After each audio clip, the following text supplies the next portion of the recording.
சீரியல்களின் full எபிசோடுகளை Sun டிவியில் ஒளிபரப்பான உடனே எக்ஸ்க்ளூசிவாக சன் நெக்ஸ்டில் மட்டும் ஃப்ரீயா பாருங்கள்.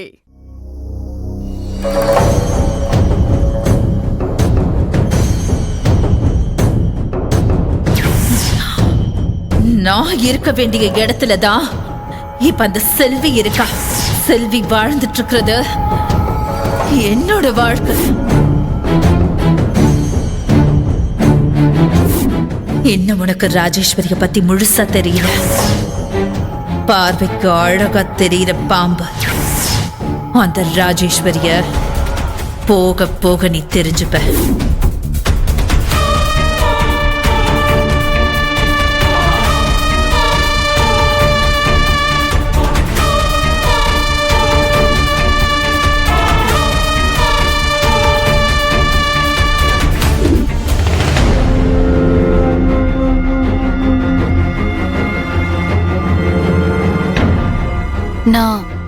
நான் ராசி இல்லாதவன பயந்து மாப்பிள்ளை என் கழுத்துல தாலி கட்ட மாட்டேன்னு சொல்லிட்டாரு.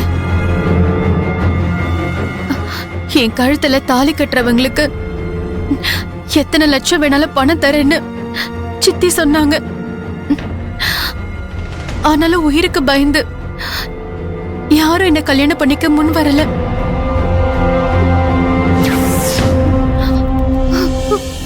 ராஜேஸ்வரி அம்மாவை தப்பா பேசாதப்பா. அவங்களே அந்த பொண்ணு கழுத்துல அவங்க தம்பியை தாலி கட்ட சொல்லி அவங்க வீட்டுக்கு கூட்டு போவாங்க.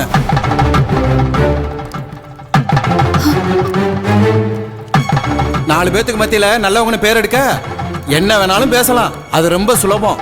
ஆனா பேசின மாதிரியே நடந்துக்க முடியாது, அது ரொம்ப ரொம்ப கஷ்டம். நிறுத்தியா?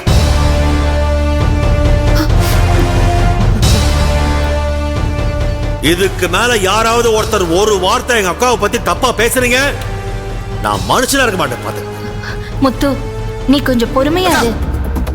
நீ அவமானப்படுறத பார்த்து என்னால பொறுமையா இருக்க முடியாதுக்கா. முடியாது. என்ன இப்போ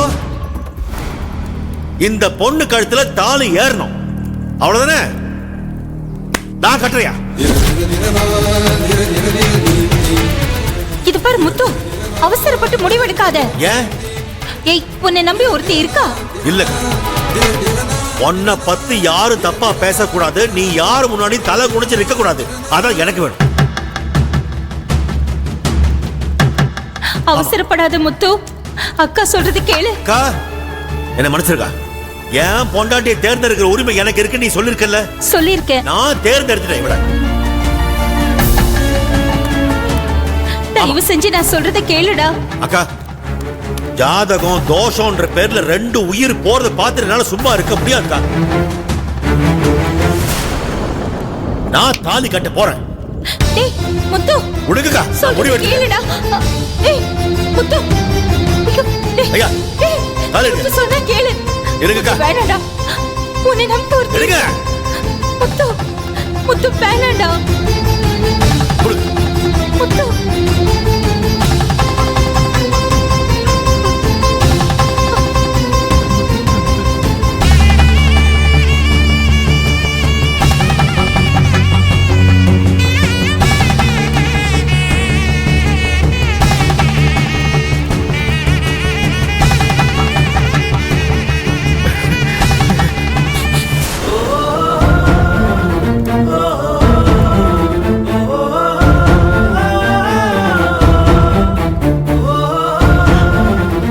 ரொம்ப நன்றி.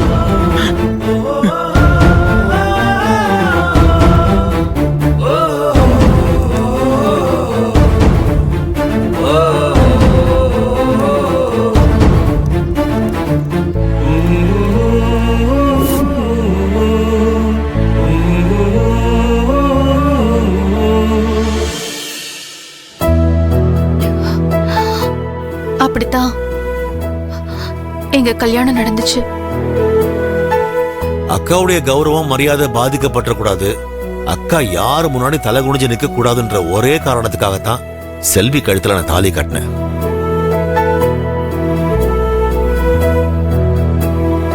அப்ப நான் எடுத்த முடிவு ஒரு அவசரமான முடிவா தெரியல, எனக்கு அவசியமான முடிவா தான் தெரிஞ்சது. அதுக்கப்புறம் செல்வி என் மேல காட்டின அன்புனால முழுமையா நான் அவளை என் மனைவியா ஏத்துக்கிட்டேன். ஆனா இந்த உண்மையெல்லாம் ருத்ரா புரிஞ்சுக்கவே இல்ல. இன்னைக்கு வரைக்கும் அவங்க என்ன எதிரியாவும் இவரை துரோகியாவும் பாத்துக்கிட்டு இருக்காங்க.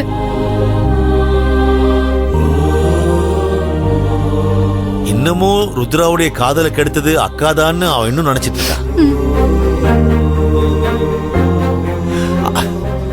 அக்காவும் பாவம் எங்களுக்காக இந்த பழிய இன்னைக்கு வரைக்கும் சுமந்துட்டு இருக்காங்க. தப்பெல்லாம் என் மேலேயே இருக்கட்டும்.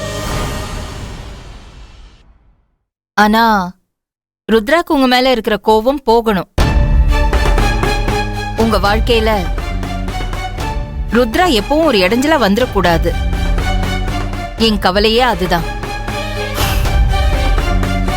ஆனா இதெல்லாம் எதுவுமே தெரிஞ்சுக்காம 20 வருஷமா கொண்டாடாம இருந்த இந்த வெட்டிங் ஆனிவர்சரிய கொண்டாடி அத்தையோட கோவத்தை அதிகப்படுத்தி விட்டுட்டா இந்த சௌந்தர்யா.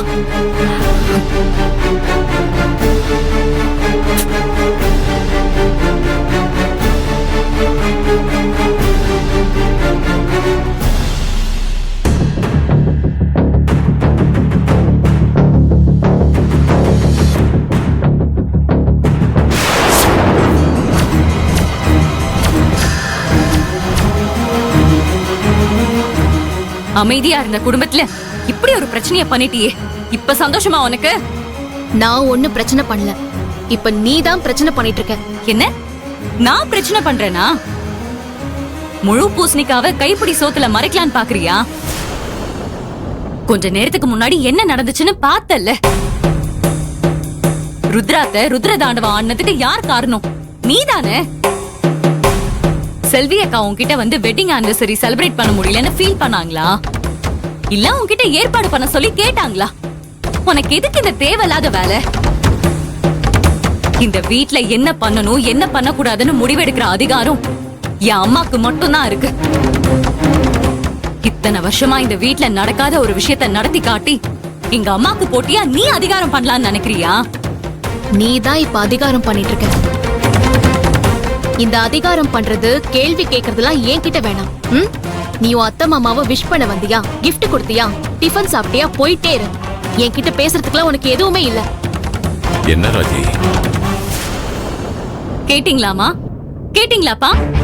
அண்ணா, இந்த குடும்பத்துக்கும் எனக்கும் சம்பந்தம் இல்லங்கிற மாதிரி பேசிட்டு இருக்காங்க. இந்த வீட்டை விட்டு வெளியே போன சொல்லாம சொல்றாங்க. சௌந்தர்யா, ஏன் இப்படி எல்லாத்தையுமே தப்பு தப்பாவே பண்ணிட்டு இருக்க? உன்னால இங்க எவ்வளவு பிரச்சனை நடந்துட்டு இருக்கு. இப்ப என்னடானா இளமதி கிட்ட பிரச்சனை பண்ணிட்டு இருக்க. நான் பிரச்சனை பண்ணல சூர்யா, உங்க தங்கச்சி தான் என்ன தேடி வந்து பிரச்சனை பண்றாங்க. இத என்கிட்ட சொல்றதுக்கு அங்க சொல்லுங்க. நான் ஒண்ணும் உங்ககிட்ட வந்து பிரச்சனை பண்ணல. இவங்களால இந்த வீட்ல எவ்வளவு பிரச்சனை வந்திருக்கு, ஏன் இப்படி பண்றீங்கன்னு கேட்கதான் நான் வந்தேன். மதி, சௌந்தர்யா, 2 பேரும் பேசாம இருங்க.